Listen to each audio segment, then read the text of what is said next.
Bienvenue pour un nouveau cours de bio.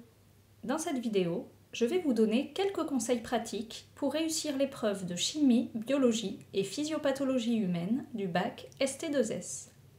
Cette vidéo a été réalisée en partenariat avec les éditions Nathan pour la collection Réflexe. Je les remercie de leur confiance. Avant d'aller plus loin, si vous voulez en savoir plus sur le programme de l'épreuve de CBPH, les compétences évaluées et comment vous y préparer efficacement pendant l'année, je vous renvoie à ma précédente vidéo sur le sujet dont je mets le lien en barre d'infos. Une première question très concrète que vous vous poserez en pensant à l'épreuve de CBPH, c'est dans quel ordre traiter les matières? D'abord la BPH ou d'abord la chimie? La BPH a un plus gros coefficient que la chimie, 13 contre 3. Vous pouvez donc choisir de commencer par la bio, en vous disant que cela vous permettra d'assurer le plus gros des points de l'épreuve. Mais vous pouvez aussi choisir de commencer par la chimie, en pensant que cela vous libérera l'esprit et vous permettra ensuite de vous consacrer entièrement à la biologie. Ces deux stratégies sont aussi valables l'une que l'autre. Dans les deux cas, imposez-vous simplement une heure limite pour changer de matière.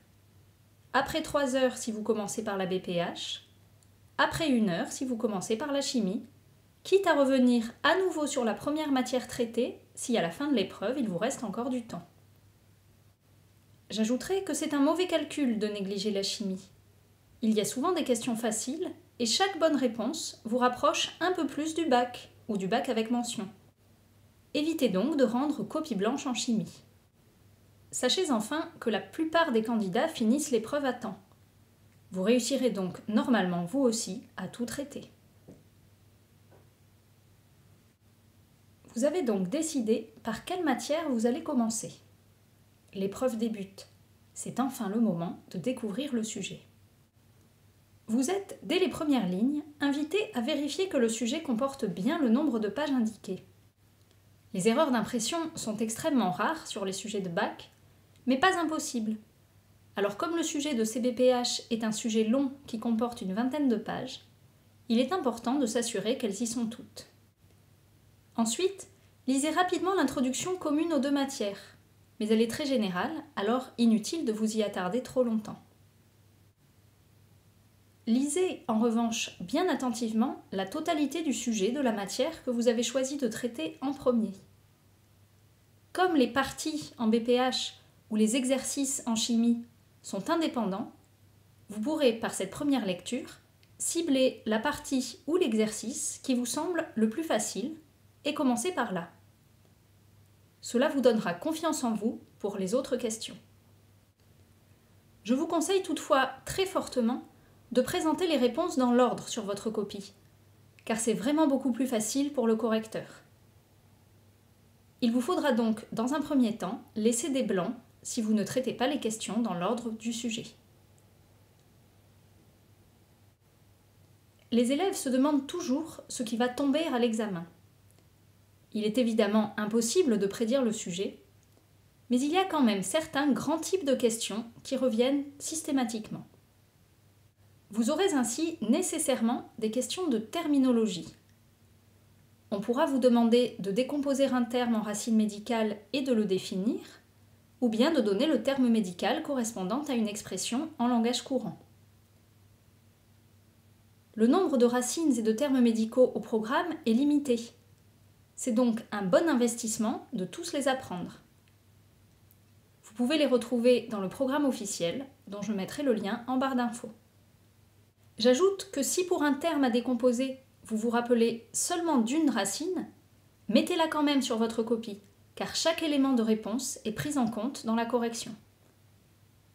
Il y aura aussi quelques questions de pure connaissance. Il est donc très important de bien apprendre vos cours. Pour le faire de manière efficace, je vous renvoie à ma vidéo « Apprendre à apprendre ». Ces questions de cours correspondent souvent à des schémas alégendés. Et ne soyez pas surpris, mais parfois, le sujet comporte un court texte qui contient justement les légendes du schéma. Ce texte est juste là pour vous aider, donc utilisez-le et n'y voyez pas un piège de la part des concepteurs du sujet. La plupart des questions du sujet restent cependant des questions portant sur des documents. Vous aurez en général à analyser des résultats d'expérience. Je vous invite pour cela à visionner ma série de vidéos dédiées aux études de documents. J'insisterai juste ici sur la finalité de ces questions, qui dans un sujet de bac peut être double. Soit les études de documents vous permettront de redémontrer un résultat du cours, et dans ce cas, ne soyez pas surpris si votre conclusion ne vous paraît pas très novatrice. Soit les études de documents vous permettront de démontrer un résultat nouveau, et dans ce cas, il faudra utiliser vos connaissances pour aller plus loin que le cours. Autre grande famille de questions que vous êtes assuré de retrouver, celle sur les relations structure-fonction. Un document vous rappelle en général la structure d'un objet biologique, vous connaissez sa fonction, et vous devez faire le lien entre les deux. En d'autres termes, expliquer comment la structure de l'objet lui permet de réaliser sa fonction de manière efficace. Dans vos réponses, il doit donc y avoir 3 éléments: la structure, la fonction et l'argumentation. Les candidats ont malheureusement tendance à oublier ce dernier point, alors que c'est en fait le plus important. Pour terminer, à la fin de chaque sujet, il y a la fameuse question de synthèse. On vous invite à faire un bilan sous forme de schéma, de carte mentale, de tableau ou d'un simple texte. Les candidats pensent souvent que cette question est difficile, mais à tort, car en général, il suffit tout simplement de reprendre les titres des différentes parties du sujet pour organiser la réponse. Et vous n'êtes même pas obligé d'avoir répondu aux autres questions pour traiter la question de synthèse, car dans la plupart des cas, les grandes conclusions et les grandes idées sont dans l'énoncé. J'espère que grâce à cette vidéo, vous aborderez l'épreuve de CBPH un peu plus rassuré. N'oubliez pas que les questions n'ont pas pour but de vous piéger, mais juste de vérifier qu'à l'issue de vos 2 années de formation en ST2S, vous maîtrisez suffisamment les connaissances de base en chimie et en biologie humaine.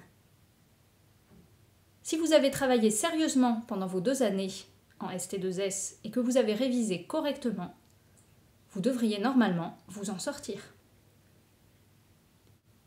Merci de votre attention. N'oubliez pas de liker cette vidéo, de commenter et de vous abonner.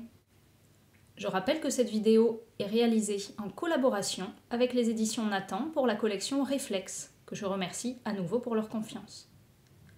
Vous pouvez retrouver l'intégralité de cette collection dédiée aux filières technologiques en cliquant sur le lien en barre d'infos.